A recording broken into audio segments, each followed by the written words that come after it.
Blue Lock Chapter 310 leaks have just dropped. If you guys like this type of content, please remember to hit that like and subscribe. And without further ado, let's get right into this video. So the chapter picks up immediately where it left off last week with Igaguri meeting Nagi at the arcade, and they are immediately spotted in the middle of the city just walking around talking.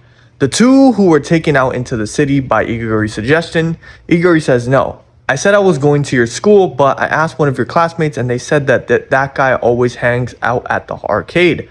I found him. For real, Nagi." Nagi's just confused. He's like, huh? They find a park to sit down and talk. And so Nagi says, "You've become a suspicious guy, Igaguri." Igaguri said, "I came to see you. That's it." Nagi says, "So, what do you want from me, Mr. Stalker?" So yeah, he's just teasing him like, "Yo, bro, like, why are you seeking me out, bro? Like, we're not even really friends like that. Like, what the fuck's wrong with you?" Igaguri then asked the money question by saying, "Nagi, what are you gonna do about football?" Nagi says, "Huh? I haven't decided yet." Igaguri says, "Right. I figured you were that kind of guy." Nagi says, "What? What's with that I understand you vibe?" Igaguri then says he doesn't understand Nagi at all, but he just came to talk to him.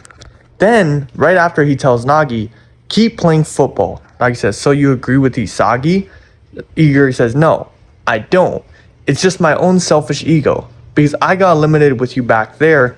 The moment when you realized you lost, Nagi, what did you feel?" Nagi says, "Nothing, really." Bro, Nagi then says, "It felt like, yeah, figures." And Igaguri says, "I see." Bro, Nagi, if you don't get your bum ass out of here, bro. What do you mean, yeah, figures? Brother, you were about to cry. Like, what? Alright, bro. Igaguri then continues on by saying, "I was frustrated, sure, but I was happy." Nagi says, "Huh?" Because I got to chase my dreams of becoming a pro soccer player. No matter the result, I was proud just to be able to fight on that stage. I fulfilled that dream, to borrow Ego's words. That alone was enough for me. What about you? Are you satisfied?" Nagi says, even if you're not satisfied, there are still things you have to give up on sometimes." Igaguri says, "Hell no, there's no limits to dreams." Igaguri then goes in on the concept of dreams and what they really are. He says, "What lies in a dream? Is it just the size of a vessel? The dream I had to become pro was a big enough vessel to bet my life on. But the vessel called to be the best in the world is too small. So I felt satisfied when I left Blue Lock." Igaguri then tells Nagi, he says, "But you're different. You're not satisfied at all, are you?" He says, "Don't get all fired up, genius. There are some dreams in this world that you're just not supposed to have. Hehe, I've decided. I came to tell you this." Nagi says, "Hey, Igaguri." Igaguri says, "Huh? Did you get scouted by that shady guy to join the U20 team through some secret route?" Nagi says, "Yeah, it doesn't make sense. That shady old dude, why didn't he come to me? Damn it. Okay, so that proves that he only went to certain people. He didn't go to everyone who got eliminated, which could keep alive the Kira, you know what I'm saying? It could keep alive the Kira case right there." But then Igaguri says, Nagi says, "And I turned him down." Igaguri asks him why, but then Nagi says, "Because I don't want to crush them. I just can't betray Blue Lock." Igaguri says, "Nagi, that's your only reason?" Nagi says, "Yeah." Bro, Nagi, I don't know why Blue Lock fans hate Nagi. Like, how can you hate this guy, bro? How can you hate him, bro? Like, what is there to hate about his character? I really do not get it. I feel like Blue Lock fans are stuck in this Sigma mindset where, like, character development just won't exist for some characters. Like, you know what I'm saying? They just think that if a guy's like a lazy bum now, he's gonna stay a lazy bum for the rest of the series, and they just hate him for that. Like, bro, actually deep the writing going on here. Nagi then finishes off by saying, "That's all." Igaguri says, "Huh? What are you saying? You're the one betraying Blue Lock more than anyone in the world, aren't you? Think about it. You made that pass at the end. At the very last moment you lost. Didn't you becoming the world's best striker? What you did was the opposite of that idea.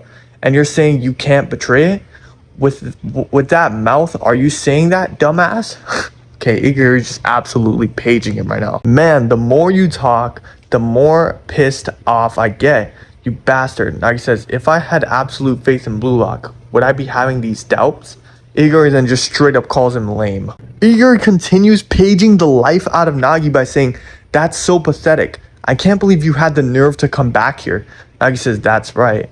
Igaguri, but if your dream is so weak, you give it up just because of what others think, then just quit already. Nagi says, are you picking a fight? Igaguri keeps going by saying, haha, I am.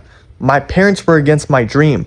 So when I joined Bluelock, I left home prepared, fully resolved. Either work at a temple for the rest of my life if I lose, or become a pro or become a pro at soccer.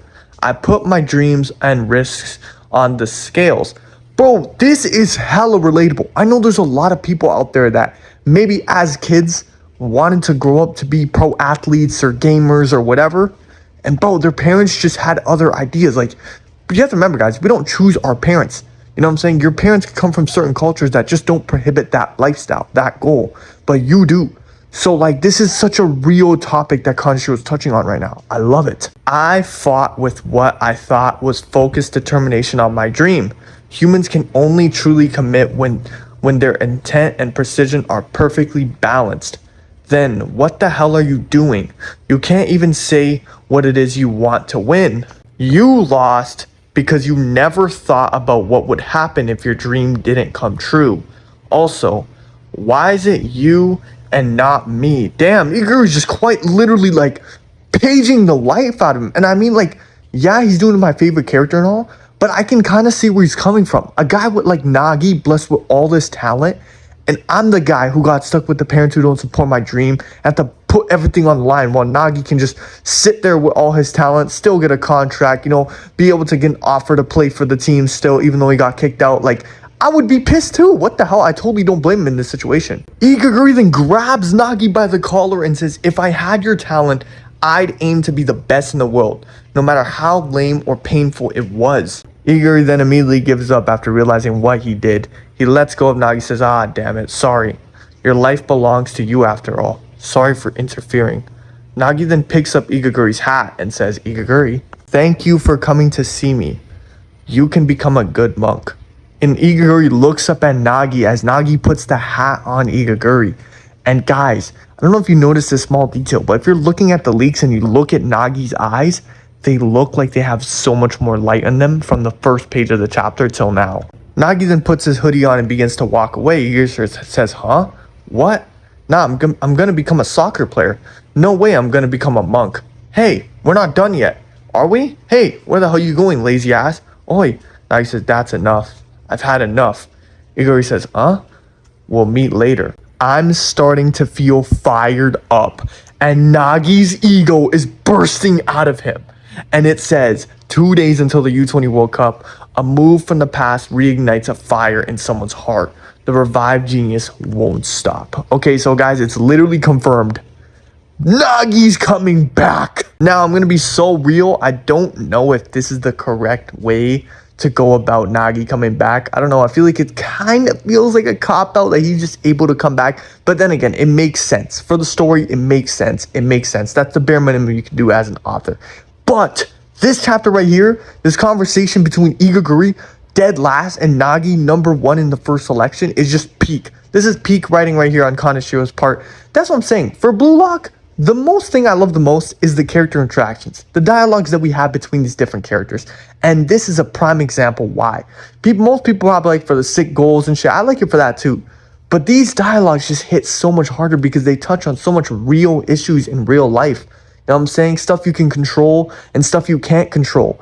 And you know how there's an imbalance in that. Like, man, this is just some peak stuff. As for there being 2 days left in the World Cup, that's insane. We literally just skipped the entire training arc, which is kind of crazy because with 2 days left, Nagi is going to go and train and play and try and lab up and get on the team. He's going to make it, but who are going to be the other 2 members?